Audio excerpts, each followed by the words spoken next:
آج کا جو ہمارا لیکچر ہے وہ رمضان المبارک کے حوالے سے ہے۔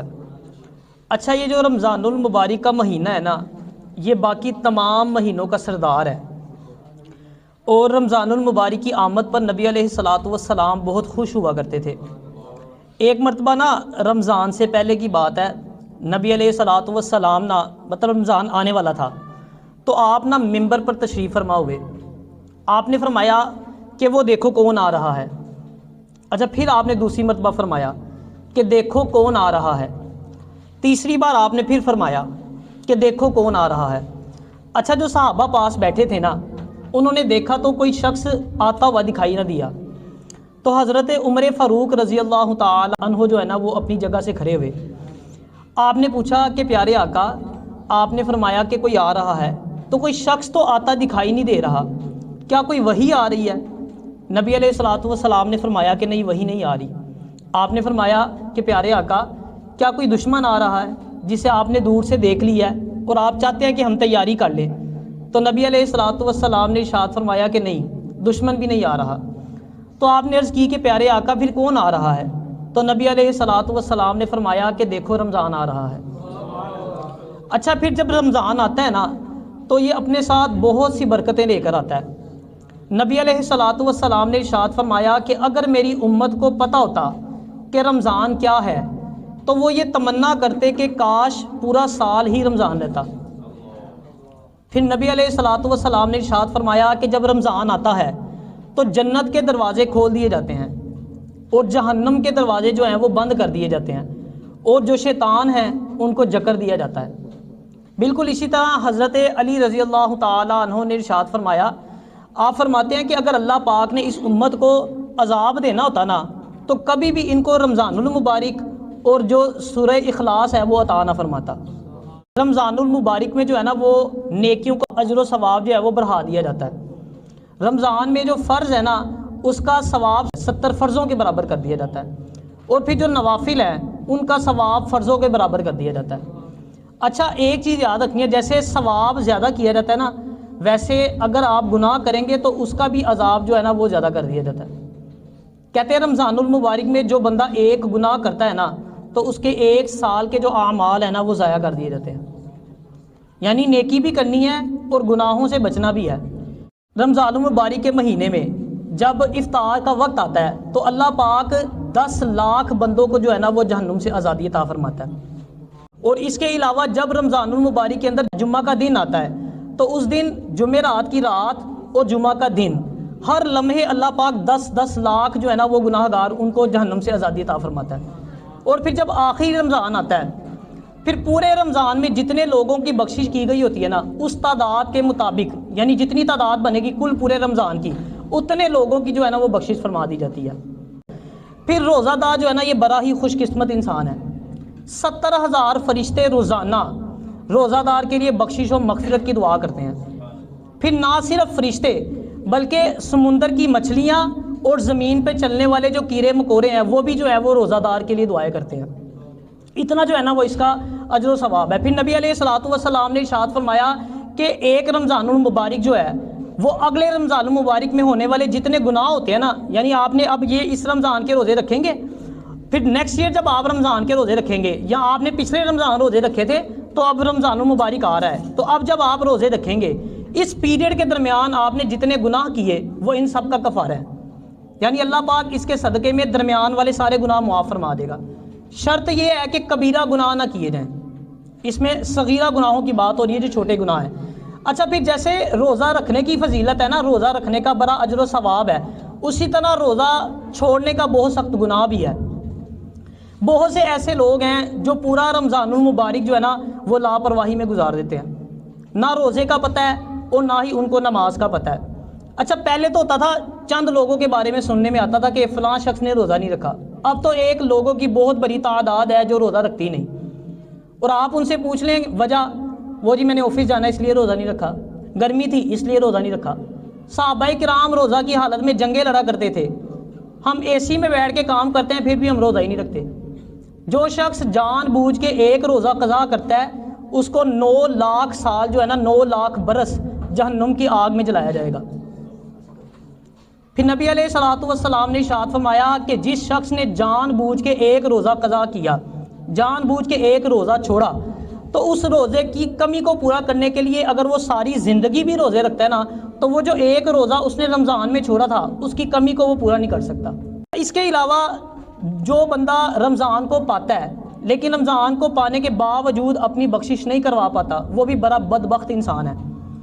نبی علیہ الصلوۃ والسلام نا ایک مرتبہ ممبر پہ تشریف فرما ہوئے، آپ نے جب پہلی سیڑھی پہ قدم رکھا نا تو فرمایا آمین، پھر جب دوسری سیڑھی پہ قدم رکھا پھر فرمایا آمین، جب تیسری سیڑھی پر قدم رکھا پھر آپ نے فرمایا آمین۔ اچھا صحابہ نے دیکھا نا تو بڑے حیران ہوئے، کیونکہ اس سے پہلے ایسا کچھ دیکھنے میں نہیں آیا تھا۔ تو صحابہ نے پوچھا کہ پیارے آقا آپ نے کن باتوں پہ آمین فرمایا؟ تو نبی علیہ الصلوۃ والسلام نے ارشاد فرمایا کہ جب میں نے پہلی سیڑھی پہ قدم رکھا نا تو جبرائیل علیہ السلام تشریف لائے، آپ نے آ کے نا دعا کی، آپ پھر فرمایا کہ وہ بندہ خاک میں مل جائے جس نے رمضان پایا لیکن وہ اپنی بخشش نہ کروا سکا، آپ نے فرمایا آمین۔ آپ نے فرمایا جب میں نے دوسری سیڑھی پر قدم رکھا تو جبرائیل علیہ السلام نے دعا کی کہ وہ بندہ جو ہے وہ خاک میں مل جائے جو بندہ اپنے ماں باپ کو بڑھاپے میں پائے لیکن ان کی خدمت کر کے جنت حاصل نہ کر سکے۔ پھر آپ نے فرمایا جب میں نے تیسری سیڑھی پر قدم رکھا تو جبرائیل علیہ السلام نے دعا کی کہ وہ بندہ خاک میں مل جائے جس کے سامنے آپ کا ذکر کیا جائے لیکن وہ آپ پر درود نہ پڑے، آپ نے فرمایا آمین۔ اب یہاں پہ ایک چیز نوٹ کریں کہ دعا کرنے والا کون ہے؟ جبریل امین، فرشتوں کے سردار، اور آمین کہنے والا کون ہے؟ اللہ کے نبی، اللہ کے محبوب، یعنی کہ دعا جو ہے وہ رد نہیں ہو سکتی۔ کوئی بتائے گا رمضان میں اللہ پاک ہم سے کیا چاہتا ہے؟ ہمیں لگتا ہے کہ شاید جو روزہ ہے نا وہ صرف بھوکا پیاسا رہنے کا نام ہی روزہ ہے۔ ہم سمجھتے ہیں کہ شاید اللہ ہم سے رمضان میں یہی چاہتا ہے کہ ہم بھوکے رہیں، ہم پیاسے رہیں۔ تو یاد رکھیں اللہ پاک کو ہماری بھوک اور ہماری پیاس کی کوئی ضرورت نہیں ہے۔ حضرت علی رضی اللہ تعالیٰ عنہ نے ارشاد فرمایا کہ بہت سے روزہ دار ایسے ہیں کہ جن کو روزہ رکھنے سے نا بھوک اور پیاس کے سوا کچھ حاصل نہیں ہوتا۔ کیا وجہ ہے؟ روزہ رکھتے ہیں، جھوٹ بھی بولتے ہیں، غیبت بھی کریں گے، چغلی بھی کریں گے، گالیاں بھی نکالیں گے، رشوت بھی لیں گے، حرام کھائیں گے، یعنی روزہ بھی رکھ رہے ہیں لیکن گناہ جو ہے وہ پھر بھی نہیں چھوڑ رہے، تو اس روزے کا کوئی فائدہ نہیں ہے۔ ہمارا رب ہم سے یہ چاہتا ہے کہ ہمارا پورا جسم روزہ رکھے، اللہ چاہتا ہے کہ ہماری آنکھیں بھی روزہ رکھیں، کہ ان سے ہم گناہ نہ کریں، بد نگاہی نہ کریں، فلمیں ڈرامے نہ دیکھیں۔ اللہ پاک ہم سے چاہتا ہے کہ ہمارے کان بھی روزہ رکھیں، ہمارے کان بھی روزے سے ہوں، اس سے ہم گانے نہ سنیں، کسی کی غیبت نہ سنیں، کوئی برائی نہ سنیں اس سے ہم۔ پھر اللہ چاہتا ہے کہ ہمارے ہاتھ بھی جو ہیں وہ روزے سے ہوں، اس سے ہم کسی کے ساتھ زیادتی نہ کریں، ان ہاتھوں سے ہم رشوت نہ لیں، یہ ہاتھ گناہوں کے کام نہ کریں۔ پھر ہمارا رب چاہتا ہے کہ ہمارے پاؤں بھی روزے سے ہوں، ان پاؤں سے، ان قدموں سے چل کے ہم کسی گناہ کے کام کی طرف نہ بڑھیں۔ پھر ہمارا رب ہم سے چاہتا ہے کہ ہمارا دل بھی صاف ہو، ہمارا دل بھی روزے سے ہو، یعنی اس میں کسی کے بارے میں حسد، کینہ، بغض، عداوت یہ چیزیں ہمارے دل میں نہ ہو۔ یقین مانے یہ دل کو صاف کرنا نا بہت عظیم کام ہے۔ آپ کو نا اس دنیا میں بڑے لوگ نمازی ملیں گے، بڑے جو ہے وہ صدقہ و خیرات کرنے والے لوگ ملیں گے، ٹھیک ہے، بڑے روزے رکھنے والے لوگ ملیں گے، لیکن ایسے لوگ بہت کم ملیں گے جن کا دل صاف ہوتا ہے، جن کے دل میں کسی کے لیے بغض نہیں ہے، حسد نہیں ہے، کینہ نہیں ہے، عداوت نہیں ہے جن کے دلوں میں، جن کے دل صاف ہیں، بہت کم ایسے لوگ ہیں، اور اس کا بہت ہی اجر و ثواب ہے۔ ایک مرتبہ نا نبی علیہ الصلوۃ والسلام صحابہ کے ساتھ بیٹھے تھے، تو نبی علیہ الصلوۃ والسلام نے صحابہ سے کہا کہ میں تمہیں ایک جنتی شخص دکھاؤں؟ صحابہ نے عرض کی جی پیارے آقا دکھائیے۔ تو تھوڑی دیر کے بعد نا وہاں سے ایک بزرگ صحابی گزرے، تو نبی علیہ الصلوۃ والسلام نے فرمایا کہ یہ دیکھو یہ جنتی جا رہا ہے۔ اچھا اگلے دن پھر اسی طرح جو ہے نا آپ نے فرمایا جنتی دیکھنا ہے؟ صحابہ نے کہا بالکل۔ پھر وہی صحابی دوبارہ گزرے وہاں سے۔ اچھا لگاتار 3 دن نا وہاں سے وہ صحابی گزرے۔ اس مجلس میں نا ایک صحابی بیٹھے تھے جن کا نام تھا عبداللہ بن عمر بن عاص۔ اچھا وہ جو صحابی تھے نا وہ صحابہ میں سب سے زیادہ عبادت کیا کرتے تھے، جتنے پچھلے بھی صحابی گزرے تھے اور جو موجودہ بھی تھے آگے والے سارے، اتنی عبادت کوئی نہیں کرتا تھا جتنی عبادت وہ صحابی کرتے تھے۔ ساری رات جو ہے وہ نوافل پڑھتے تھے، صبح کو روزہ رکھتے تھے اور دن میں ایک قرآن پاک ختم کیا کرتے تھے۔ آپ نے سوچا کہ یار عبادت تو اتنی میں بھی کرتا ہوں، مجھے جنت کی بشارت نہیں ملی، اس صحابی برے صحابی کو جنت کی بشارت مل گئی ہے، کوئی ایسی چیز تو ہے نا جو مجھ سے چھپی ہے یا مجھے نہیں پتا، جو میں نہیں کرتا۔ اچھا آپ نے ارادہ فرمایا کہ میں جو ہے نا وہ تلاش کروں گا، دیکھوں گا کہ صحابی کون سا عمل کرتے ہیں۔ اب جب وہ صحابی گھر کی طرف گئے نا تو آپ بھی پیچھے پیچھے انہیں جا کے عرض کی کہ میں نے کچھ دن جو ہے نا وہ آپ کے گھر سٹے کرنا ہے، اجازت دے دی انہوں نے۔ اچھا اب جب رات ہوئی نا تو آپ نے منہ پہ چادر لی اور تھوڑی سی چادر اوپر کر کے دیکھنے لگے۔ ان کا مطلب تھا کہ ابھی مصلی بچھائیں گے اور جناب نفل جو ہے وہ پڑھنا شروع کر دیں گے یا قرآن پڑھنا شروع کر دیں گے۔ وہ صحابی آئے، اللہم بسمک اموت و احیا، اکھا بند کی سو۔ اچھا اب تھوڑی دیر بعد دیکھ رہے ہیں کہ شاید ابھی اٹھیں گے تو تہجد پڑھیں گے۔ اس دور میں نا منافق بھی تہجد نہیں چھوڑتے تھے، ان کو شک ہوتا تھا کہ کہیں یہ نہ ہو پکڑے نہیں، پتہ لگ جائے کہ منافق ہیں ہم، وہ بھی پڑھتے تھے۔ یعنی اس دور میں جب منافق بھی نہیں چھوڑتے تھے وہ صحابی تہجد نہیں پڑھتے تھے۔ اچھا ایک دن ہوا، انہیں سوچا کہ شاید نہیں پڑھا، اگلے دن پڑھ لیں گے۔ اچھا پھر اسی طرح جناب چادر لی، تھوڑا سا اوپر کر کے دیکھ رہے ہیں، وہ آئے دعا پڑھی پھر سو گئے۔ اچھا تیسرا دن ہوا نا، اب بڑے پریشان، اب رہا نہ گیا کہ بھئی 3 دن ہو گیا میں تلاش کر رہا ہوں کہ چلو کوئی قرآن پڑھیں گے، کوئی جو ہے وہ تہجد پڑھیں گے، کوئی نوافل وغیرہ پڑھیں گے، کوئی چکر ہی نہیں ہے۔ اچھا اب جو ہے نا وہ بول پڑے، فرمایا کہ میں جو ہے نا وہ اس لیے آپ کے پیچھے آیا تھا تاکہ میں تلاش کر سکوں کہ وہ کون سا عمل ہے، تو مجھے تو ایسا کوئی عمل نظر نہیں آیا۔ مطلب عبادت میں ساری رات نفل پڑھتا ہوں، دن میں ایک قرآن ختم کرتا ہوں، اتنی زیادہ عبادت کرتا ہوں، تو وہ کون سا عمل ہے جو آپ کرتے ہیں جس کی وجہ سے نبی علیہ الصلوۃ والسلام لگاتار 3 دن سے آپ کو جنت کی بشارت سنا رہے ہیں۔ تو صحابی نے دل پہ ہاتھ رکھ کے نا ارشاد فرمایا کہ یہ جو دل ہے نا، میں اس دل کو صاف رکھتا ہوں۔ فرمایا اس دل میں کسی کے لیے بغض نہیں ہے، حسد نہیں ہے، کینہ نہیں ہے۔ تو پہلا کام جو ہم نے کرنا ہے نا وہ کیا کرنا ہے، اپنے دل کو صاف کرنا ہے رمضان آنے سے پہلے۔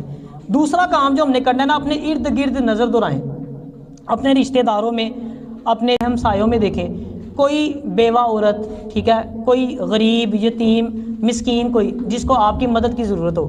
اب تو جو حالات چل رہے ہیں آپ کو پتہ ہے، لوگ بہت زیادہ پریشان ہیں، لوگوں کے پاس کھانے کے لیے کچھ نہیں ہے، تو جتنی آپ کی استطاعت ہے لوگوں کی زیادہ سے زیادہ مدد کریں۔ یہ خدمت خلق جو ہے نا یہ ایک بہت عظیم نیکی ہے۔ نبی علیہ الصلوۃ والسلام نے ارشاد فرمایا کہ جو شخص بیواؤں اور مسکینوں کی مدد کرتا ہے نا، وہ شخص ایسا ہی ہے جیسے اللہ کی راہ میں جہاد کرنے والا شخص ہے، یا پھر ایسا جو ساری رات عبادت کرتا ہے اور دن کو روزہ رکھتا ہے۔ تو اپنے ارد گرد تلاش کریں۔ دیکھیں کامیابی حاصل کرنی ہے نا تو 3 کام کریں آپ، اللہ پاک کی عبادت کریں، اللہ پاک کے محبوب سے محبت کریں اور اللہ پاک کی مخلوق کی خدمت کریں۔ یہ 3 کام آپ کر لیں گے نا، یقین مانیں کامیابی آپ کے قدم چومے گی۔ ابھی نا آج یا کل ایک میسیج وائرل ہوگا کہ جس نے سب سے پہلے جو ہے نا وہ رمضان المبارک کی مبارکباد دی نا، اس پہ جنت واجب ہو جائے گی۔ اب پہلی بات تو یہ ہے کہ ایسی کوئی حدیث پاک موجود نہیں ہے اور یہ بہت سخت گناہ ہے۔ نبی علیہ الصلوۃ والسلام نے ارشاد فرمایا کہ جس نے مجھ پر جان بوجھ کے جھوٹ باندھا وہ اپنا ٹھکانہ جہنم میں بنا لے۔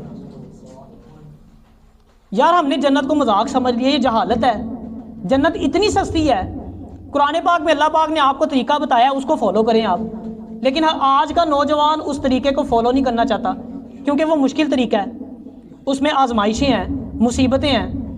ہم لوگ چاہتے ہیں شارٹ کٹ، ہم کہتے ہیں ایک میسیج کا بٹن پریس کریں اور جناب جنت ہمیں مل جائے۔ اتنی سستی جنت نہیں ہے۔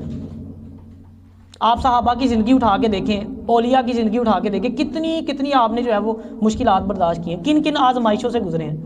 ہم لوگوں نے دین کو مذاق بنا لیا۔ پھر لاسٹ پہ ایک چیز بس آپ سے جو ہے نا وہ ایک نصیحت آپ کو کرنا چاہوں گا۔ دیکھیں اب گرمیاں سٹارٹ ہو گئی ہیں، گرمیوں میں جو ہے وہ بہت سی ایسی چیزیں ہیں جن کا سیزن آئے گا۔ مثال کے طور پہ پنکھوں والوں کا سیزن ہے، ٹھیک ہے نا، اے سی والوں کا سیزن آ جائے گا، اس کے علاوہ یو پی ایس والوں کا سیزن آ جائے گا، بہت سے لوگوں کا جو ہے نا کاروباری سیزن سٹارٹ ہوگا۔ اسی طرح سردیاں آتی ہیں تو بھی کچھ چیزوں کا سیزن سٹارٹ ہو جاتا ہے۔ تو سیزن میں ہم لوگ کیا کرتے ہیں، ایکسٹرا کام کرتے ہیں نا۔ جس نے 10 بجے دکان بند کرنی ہے وہ 12 بجے دکان بند کرے گا، محنت کرے گا، زیادہ محنت کرے گا، کیونکہ اس کو پتا ہے کہ یہ چند دن ہے، ان دنوں میں نے محنت مزدوری کر کے زیادہ سے زیادہ مال بنانا ہے۔ تو مال و متاع زیادہ اہم ہے یا اللہ کی رضا، نیکیاں جو ہے وہ نیک اعمال زیادہ اہم ہے؟ نیک اعمال زیادہ اہم ہے، اللہ کی رضا جو ہے وہ زیادہ اہم ہے۔ تو رمضان جو ہے نا وہ نیکیوں کا سیزن ہے۔